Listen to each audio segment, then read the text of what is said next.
Hey, this is Dave with Geolumina. Today I want to talk about bringing NVZN AI and the NVZN viewer to bear on an inference problem. So we were posed a challenge by a European supermajor, and they basically asked us, what would it look like if we used NVZN and NVZN AI to predict the facies away from core control? So we have LAS files, we have certain types of logs, and what we'd like to do is take our collective knowledge from all the other wells we've drilled and predict the facies, the depositional environment, at another well that doesn't have that data. So the way we go about this is a little bit different than what you get from most other softwares, programs, or tools. So to handle this problem, three different things have to happen. First, you need DataOps. You need to find, locate, structure, and build a data set to train a model from. Two, the machine learning ops themselves, which is choosing an architecture, having training cycles, et cetera. And then there's the actual inference endpoint, which is where you feed some new set of data, in this case an LAS log, to a prediction model in order to give a facies readout. So it's a three-step process. With NVZN, most of these steps are obfuscated. They're conducted by the NVZN system itself without much user input. So let me show you how it looks and what happens and what it feels like to do this in NVZN. So basically you start by pointing NVZN at a drive. A lot of times this is the G drive, G for geology. We all love to store our data there.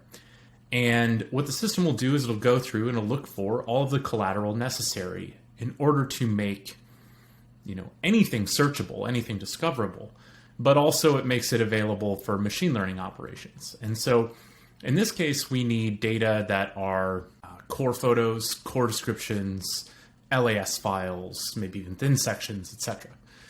So let me show an example here from the Powder River Basin. So if I turn on PRB, this is like a business unit level tag. I could also turn on any other tag that is kind of useful in this system. So maybe offshore bar model. So anything that fits in the offshore bar depositional environment also is tagged that way. And it has some overlap with the Powder River Basin. So great. In the Powder River Basin, what do we have? We have core descriptions. So if I turn those on, you can see the selection is limited down to a handful of items.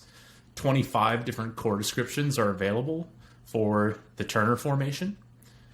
And we also have some LAS logs, and those are represented in NVZN in two ways. One is with this LAS coverage graph. So these look like this.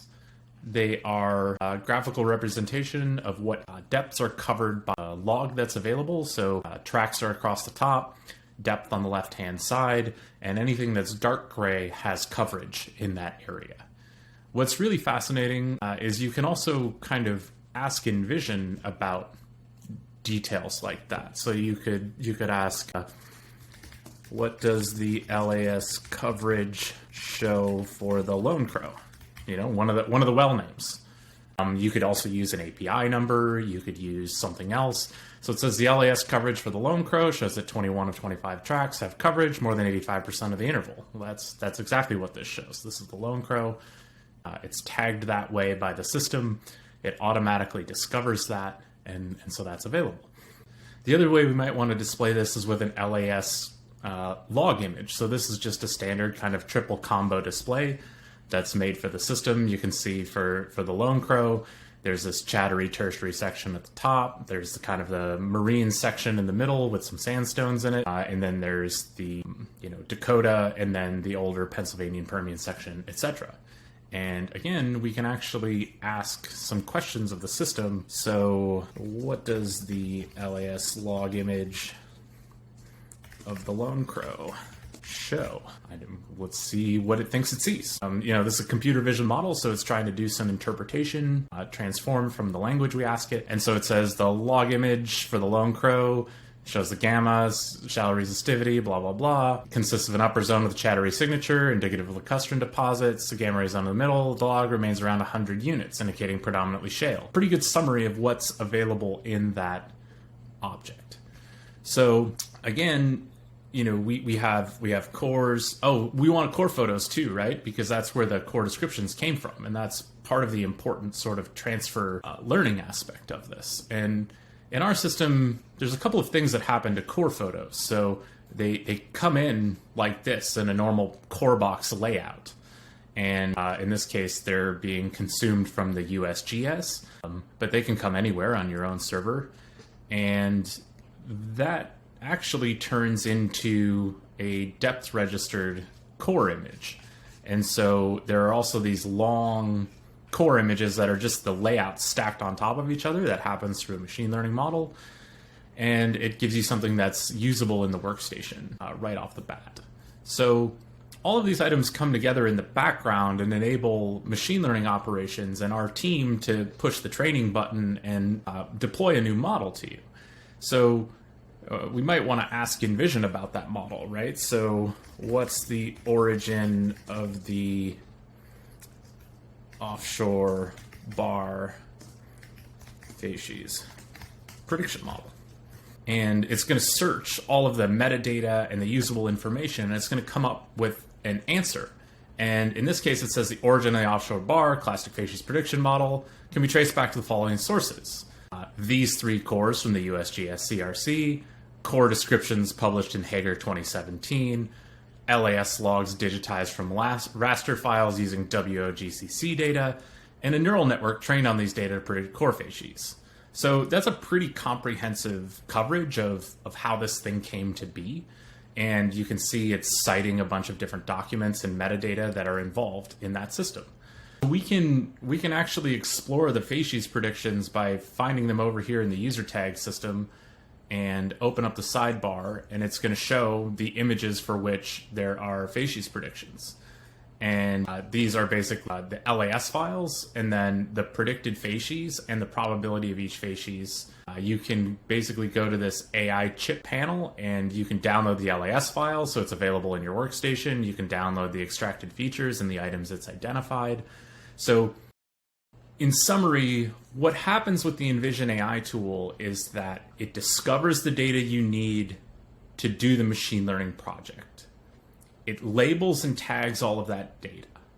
It makes it available to our machine learning team in the background, so an inference model can be created. And then where that model can be brought to bear across the available data in the system, it will make that inference and prediction, all without you really having to do anything. You might wonder, okay, well, how can I manipulate the model, or how can I change it? And that there are a number of different ways to affect the process. You can change the number of LAS files involved, you can change the core descriptions, and you can create custom data sets. But maybe the principal way to adjust this Facies model is to change these items we call Facies swatches. So they're this group of images down here, and that group of images is essentially center grabs from each of those core columns, and they're associated to the core descriptions that are available for those wells also. So you can open one of these, and you can add labels to it. So you might change or add the bioturbation index, or you might convert one of these from, say, a sandy mudstone to a muddy sandstone. And you can do that by assigning a new tag. If you have a selection made, you can use that selection and you can assign a new tag to it. Once that new tag is present, you can push this data set over to our machine learning team, and they'll evaluate and retrain it for you. And that means that new inference will be available across the system.